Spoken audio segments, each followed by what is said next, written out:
Salve, salve pessoal! Deixe seu like neste vídeo, inscreva-se aqui no canal caso você não seja inscrito. A gente fala muito sobre Flamengo por aqui. E o Leonardo Jardim teve excelentes, no plural, notícias no Flamengo. A primeira delas, Alexandro treinando normalmente, portanto pode ser reforço do Flamengo para a partida deste domingo contra o Fluminense às 6 horas da tarde no horário de Brasília. Veja, trata-se de um jogador fundamental para o Flamengo, né? Alexandro é muito melhor do que Ayrton Lucas e por aquele lado joga o Canóbio. Então é uma excepcional notícia que o Alexandro tem uma recuperação pronta e rápida para reforçar o time do Flamengo.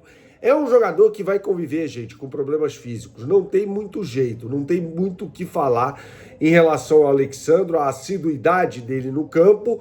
Então, quanto mais ele jogar, melhor para o time do Flamengo. A outra questão, muito importante, muito boa, uma excepcional notícia, Saul voltou a treinar, ainda que de forma parcial com o grupo do Flamengo. O que isso significa? Que ele já está na chamada transição da fisioterapia para o campo no início de maio. Atenção, daqui menos de um mês até, o Saul deve retornar ao banco de reservas, retornar a ser relacionado no time do Flamengo. É muito importante isso também, porque o Flamengo tem um problema claro ali com os seus volantes, principalmente com o melhor deles, o Jorginho. Afinal de contas, foi a segunda lesão do Jorginho num período curto de tempo, né? Ele teve uma lesão muscular no dia 1º de fevereiro, no jogo contra o Corinthians, depois mais uma lesão no jogo contra o Santos, ou seja, em 2 meses, menos de 2 meses, o Jorginho sofreu 2 lesões musculares. Isso é importante a gente trazer de informação para você, até para que você possa formar o seu senso crítico em relação a isso. Trata-se de um jogador espetacular. Para mim, o melhor jogador do Flamengo hoje é o Jorginho, mas sofre com problemas físicos também, tá? E aí é preciso que o Flamengo tenha reposição à altura. E aí o Flamengo deu um azar danado, né? Que é o seguinte, o fato de não ter jogadores nesse momento, dos 5 que tem, apenas 2 estão à disposição, Nico de la Cruz e Everton Araújo. E o Nico de la Cruz eu acho um senhor, um tremendo de um jogador, podia estar no futebol europeu, inclusive, tá? E não é o que acontece por causa das limitações físicas que ele tem.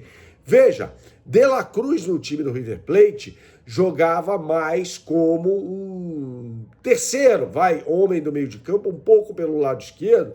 Então, um jogador que tem um passe muito refinado, de muita qualidade. É um jogador que pode servir os companheiros sem o menor problema. Dá o último passe. No Flamengo isso não acontece, por quê? Porque ele joga um pouco mais atrás.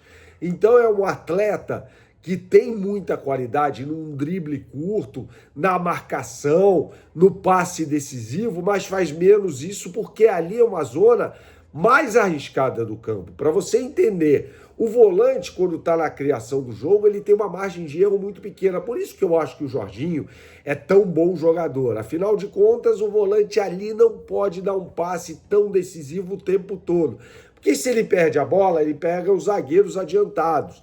E aí todo mundo corre em direção ao próprio gol. Quando você vir um jogador do time do Flamengo correndo na direção do goleiro Rossi, é porque deu ruim. Mayday, tá? Isso não pode acontecer. Então é recomendável que o volante cadencie o jogo quando é necessário e que acelere o jogo quando é necessário. E quando estiver lá na frente, sim, quando o Flamengo está formado em ataque posicional, contra uma defesa mais bem postada, aí sim o volante pode tentar um passe mais decisivo. No processo de criação do jogo é mais complicado. Por isso que eu não gostava do Alan. O Alan errava muito passe desse tipo, né? E aí o jogador vai perdendo a confiança, começa a dar passe para o lado, passe de 3 metros. Isso não adianta absolutamente no processo de construção, de criação do jogo. a criação do jogo fica comprometida quando o volante se inibe, né? Não existe mais no futebol aquele que a gente chamava de volante brucutu, né? Aquele jogador que tomava a bola, dava um passe de 3 metros para o meio armador começar a criação do jogo. Não. Futebol de hoje, todo mundo marca, todo mundo defende. Por isso que eu não sou contra o Paquetá, por exemplo, numa eventualidade, que pode ser até no jogo contra o Fluminense, jogar como o segundo homem no meio de campo. Porque ele sabe marcar, ele sabe dar continuidade ao jogo, ele sabe gerar jogo e ele sabe o momento certo de cadenciar ou acelerar. Ele acelera mais o jogo do que o Jorginho, mas é um grande jogador. A outra boa notícia foi trazida nesta sexta-feira pelo companheiro Vene Casagrande, diz respeito a Emerson Royal, tá? O Emerson Royal tinha uma dívida com a empresa, com a firma, do empresário André Cury, de 650 milhões de euros. E ele poderia até ser suspenso se ele não pagasse essa grana. E aí essa dívida foi quitada. Logo, o Emerson Royal está apto a jogar para o Flamengo. Você pode falar assim, né, mas o Emerson Royal é horroroso. Cara, o Emerson Royal não está jogando mal. E outra, ele é um ativo do Flamengo. Ele custou 9 milhões de euros, ele não pode ficar no estaleiro.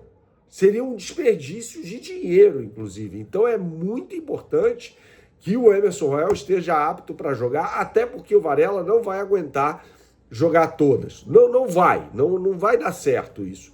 Então é importante que você tenha o Emerson Royal como sombra e, eventualmente, até ser titular. Eu defendo a escalação do Emerson Royal como titular do time do Flamengo em algumas vezes. Porque quando você tem um meia, principalmente quando o Paquetá joga, quando você tem um meia canhoto que sai do lado direito, não é um ponta direito, o Paquetá nunca foi ponta direita no time do Flamengo, mesmo com o Felipe Luiz. Mas quando você tem um meia que sai do lado direito e centraliza o jogo, você precisa de um lateral de corredor. Era a dinâmica que funcionava muito bem com o Gerson e o Wesley. Gerson, um meia canhoto que abriu o corredor para as ultrapassagens do Wesley, que é um lateral de corredor. Existe uma diferença entre esse tipo de lateral, que também é o do Emerson Royal, para aquele outro lateral que constrói mais o jogo, que sai da parte extrema do campo, vai para o meio, e o Varela fez isso com muita competência na final da Libertadores do ano passado. Jogador fundamental, jogador com muita qualidade para fazer isso, assim como o Alexandre também é, assim como o Felipe Luiz também era, né? Jogadores que têm a capacidade de sair da extrema, centralizar o jogo e ajudar os volantes, os meio-campistas na criação do mesmo. Deixe seu like por aqui, saudações, até a próxima e tchau, tchau.